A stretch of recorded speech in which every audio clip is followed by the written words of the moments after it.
با نام یاد خداوند بخشنده و مهربان و با عرض سلام خدمت شما شاگردای عزیز. امیدوارم همگی شما جور، صحتمند و سرحال باشین. شاگردای عزیز، میپردازیم به تدریس مضمون کیمیا،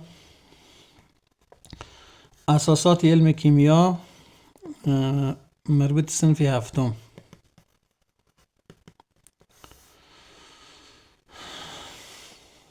سیستم های اطلاعاتی یا سیستم های معلوماتی. خب به صورت عموم در دنیا 3 سیستم معلوماتی وجود داره.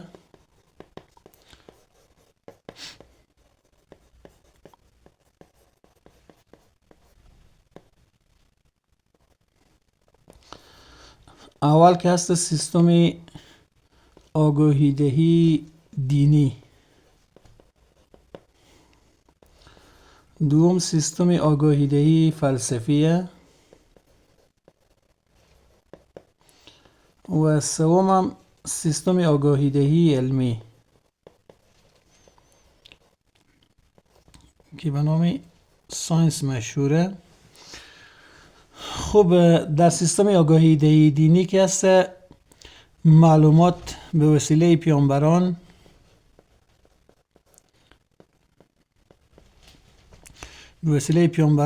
و کتاب‌های آسمانی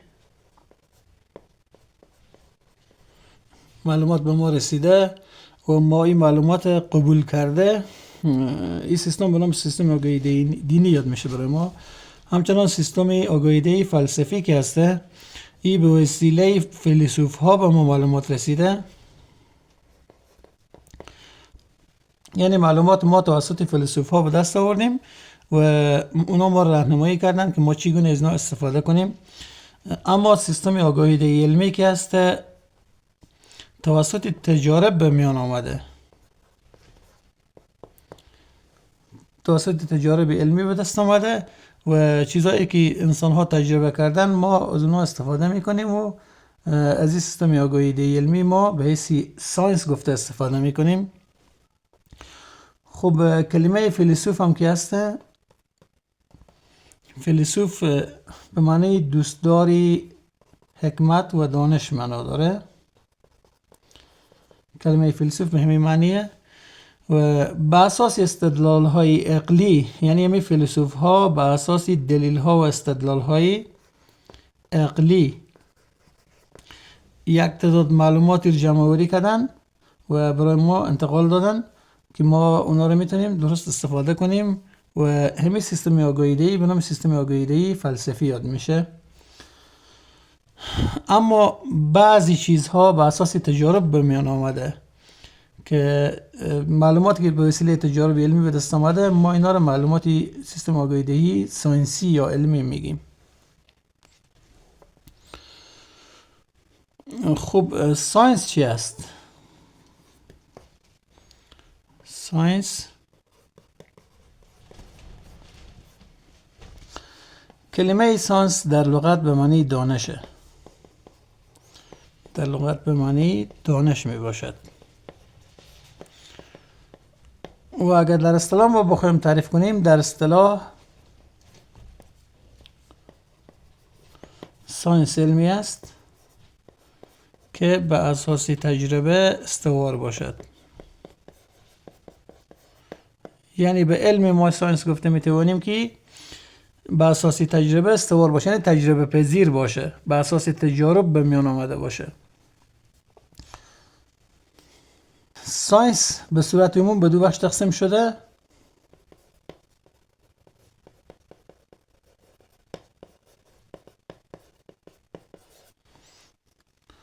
ساینس گفتیم به 2 بخش تقسیم شده. اول علوم طبیعی و دوم علوم اجتماعی.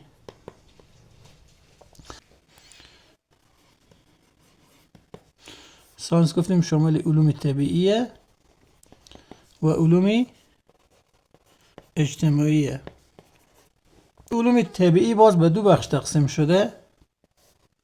یکی علوم حیه، یکی علوم غیر حیه. علوم حیه شامل بیولوژی می باشه، بیولوژی که علم بیولوژی باز به دو بخش تقسیم شده: علم نباتات و علم حیوانات. علم نباتات به نام بوتانی میگن و علم حیوانات به نام زولوژی میگن. علوم غیریه باز به چند بخش مختلف تقسیم شده. از جمله میتونیم ما نام بگیریم: فیزیک، کیمیا، جیولوژی، استرونومی یا همو علم ستاره شناسی میگه و یک تعداد علوم دیگه هم میتونه شاخه‌های از علوم باشه که به اینجا ضرورت نیست ما اون رو نام بگیریم. همچنان علوم اجتماعی به چندین بخش دیگه تقسیم شده که از جمله میتونیم علم تاریخ بگوییم، علم جغرافیه، علم اقتصاد، علم سیاست و غیره. خب ریاضیات گفتیم دانشمندان در مورد ریاضیات نظریات متفاوتی دارن. یک تعداد میگن که از علم طبیعیه و یک تعداد میگن که نه از علم طبیعی نیه. اکثر دانشمندان ریاضیات شامل علوم ساینس نمیدانن، یعنی میگن ریاضیات شامل علوم ساینس نیست.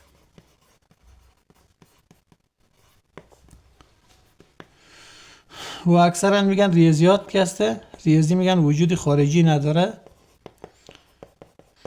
بلکه میگن ریاضی چیه؟ ریاضی یک بازی ذهنیه. مگم ریاضی میگن از دقت بسیار بالا برخورداره، از دقت بالایی برخوردار است. پاسکال میگه خداوند دنیا را به زبان ریاضی آفریده.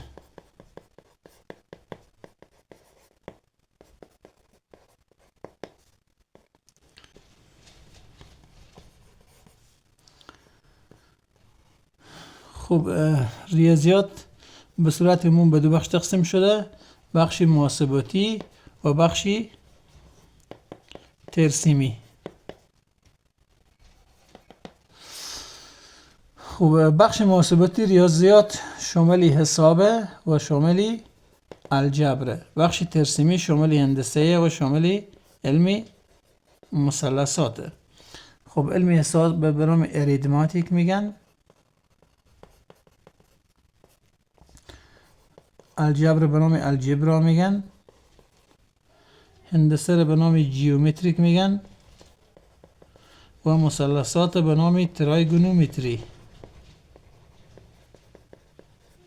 در قسمت علم حساب که زیاد از دانشمندان کار کردن، بلکه الجبر اساسگذار علم الجبر محمد بن موسی خوارزمی میدانن.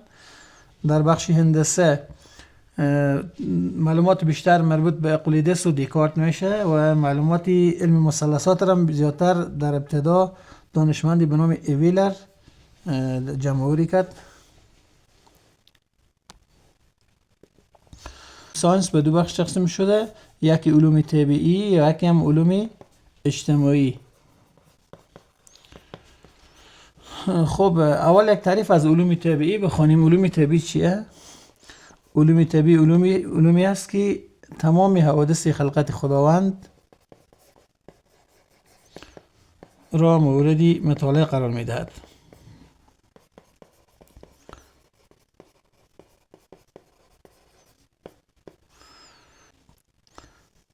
علوم اجتماعی چه قسم علومی رو میگن؟ علوم اجتماعی عبارت از علومی است که روابط بین انسان ها را مورد مطالعه قرار میدهد.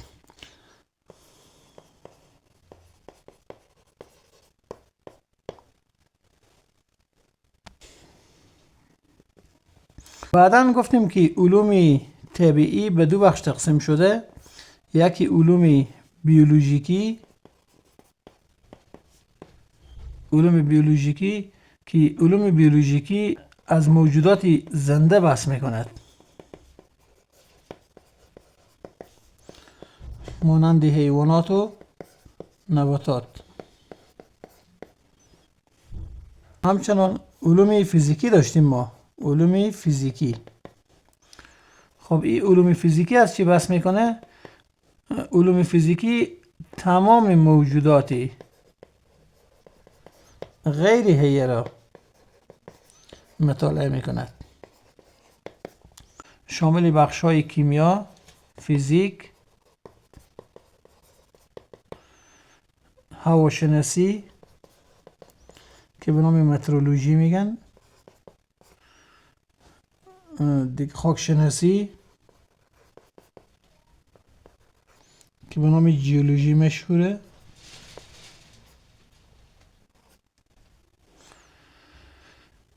این بخش‌ها را مورد مطالعه قرار میده.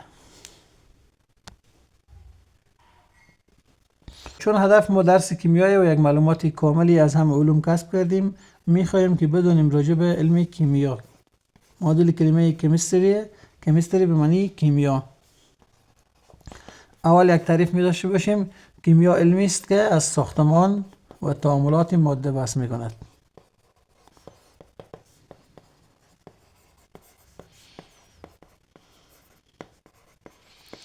کیمیا علمی است که از ساختمان و تعاملات ماده بحث می کند.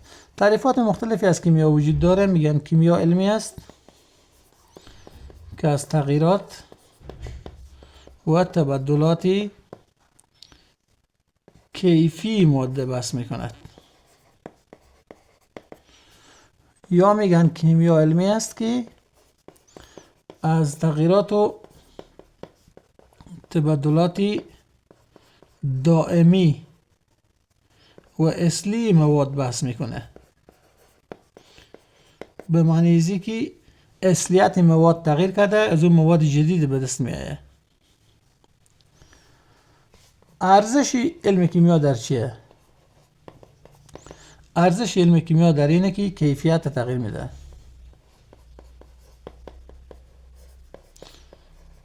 کیفیت مواد را تغییر میدهد. به معنی ازی که یک تعداد موادی که در طبیعت وجود ندارن،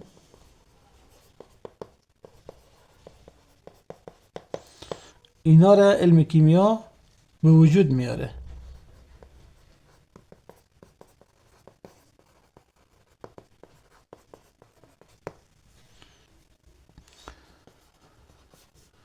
خب اهمیت علم کیمیا در چیه؟ علم کیمیا از زمانهای سابق در بین انسانها مورد استفاده قرار می گرفته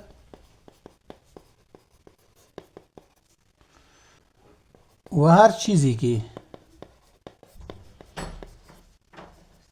به نفع و سلامتی انسانها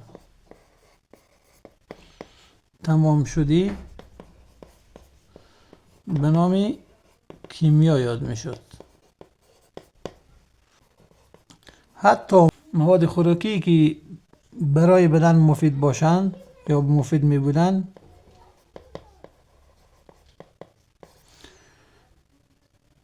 که به وسیله آن انسان صحت بماند، به نام مواد کیمیایی یاد می شد.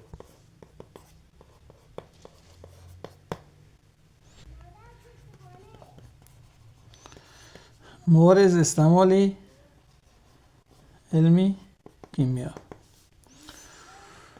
خب از علم کیمیا در فابریکه های نساجی،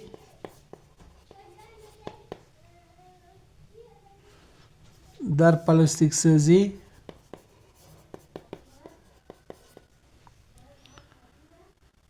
در شیرینی سازی، صابون سازی، روغن سازی، کود کیمیایی، بطری سازی